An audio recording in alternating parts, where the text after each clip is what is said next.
This is the phone I've been using for the last 6 years, the Redmi Note 9 Pro, and now we're already up to the 15, so yeah, this thing is basically ancient. Honestly though, it's been amazing all this time, and even today it still feels really smooth moving through menus and opening apps. But one problem I've noticed with the Note series after a few years is that calls start sounding super quiet. I don't know if it's just me, but it's happened with several of them. If it happened to you too, let me know in the comments. But lately, I started having another issue too. The phone overheats way too much whenever I use the camera, sometimes to the point where it just shuts itself down, and honestly, it's getting really annoying, so yeah, it's finally time to replace it. So after spending way too much time checking specs, reviews, and comparisons, I finally decided to buy the POCO X7 Pro. And since I already spent so long figuring out which phone to get, I thought I'd make this video and quickly explain why I chose this one instead of the X8 Pro, for example, which is basically its successor, or other phones in the same range like the Samsung Galaxy A56 or the Redmi Note 15 Pro.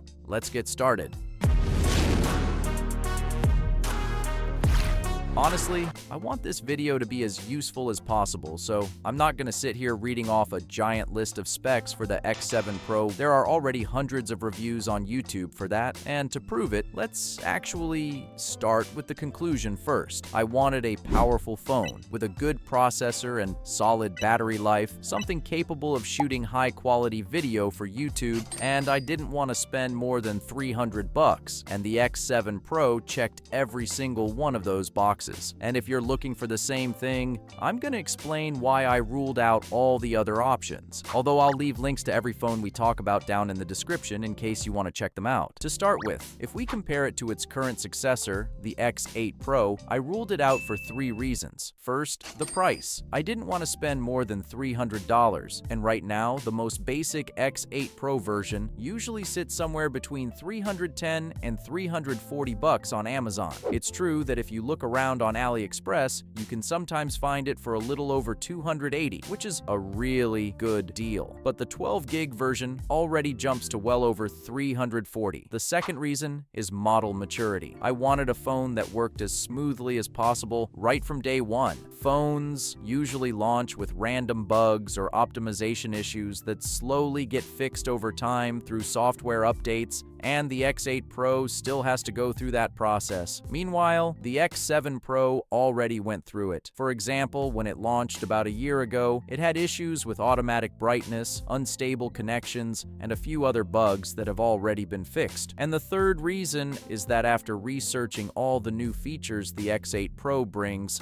I realized it mainly improves things the X7 was already good at. Basically, our friends over at POCO kept boosting the strong points of the series, like processor performance and battery life, instead of improving weaker areas like the ultra-wide camera or the USB-C port, which is still USB 2.0. So because of that, the X8 Pro was out. Another option I seriously considered was the Redmi Note 15 Pro, since the Note 9 had given me such an amazing experience, but honestly, this one was even easier to rule out than the X8 Pro. Besides the fact that the 12GB RAM version didn't meet my under $300 requirement, the main reason I dropped it was because it simply didn't match the specs I was looking for. The X7 Pro has a much better processor. The only real advantages the Redmi Note 15 Pro has are slightly better battery life and a better camera for photos, so it got eliminated almost immediately. Then came the Samsung Galaxy A56, which made me hesitate more than I expected.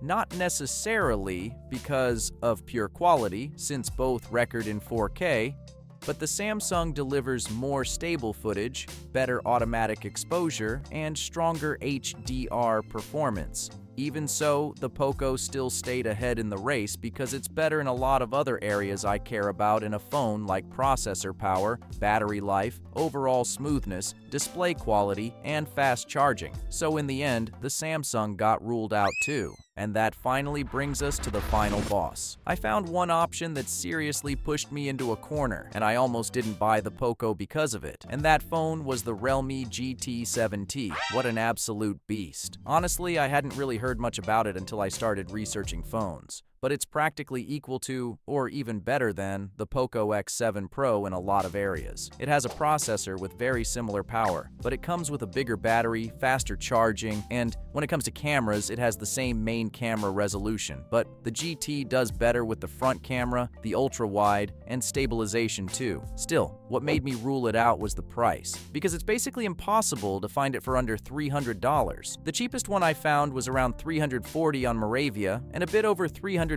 on AliExpress. However, if you personally don't mind spending an extra $80 to $100, then it's definitely an option worth considering. Lastly, I also compared other phones that did fit the price requirement, and even though some of them beat the POCO X7 Pro in one specific area or another, they pretty much got eliminated right away because none of them could give me the same combination of power, battery, life, and camera quality the X7 Pro offers at this price point. This phone right here proves that you really don't need to spend more than $300 to get a top-tier phone. Right now, it honestly has no direct rival in its category. Some competitors beat it in specific areas, but none of them outperform it as a complete package. The biggest difference compared to its rivals is the performance. The X7 Pro is easily the best value for money phone in this segment when it comes to raw power, and the numbers back that up. Its processor, the Dimensity 8400 Ultra, scores around 1.8 million points on Antutu, something only phones above the $300 range usually manage to beat. Even the Realme GT 7T actually scores a bit lower. Hopefully this video helped you decide whether the X7 Pro is the right phone for you, and if it did, make sure to subscribe because in the next video I'm going to show you how to completely remove all the ads from your X7 Pro to make it run even faster. Anyway, that's going to be it for this one. Thanks for watching, and I'll see you in the next video.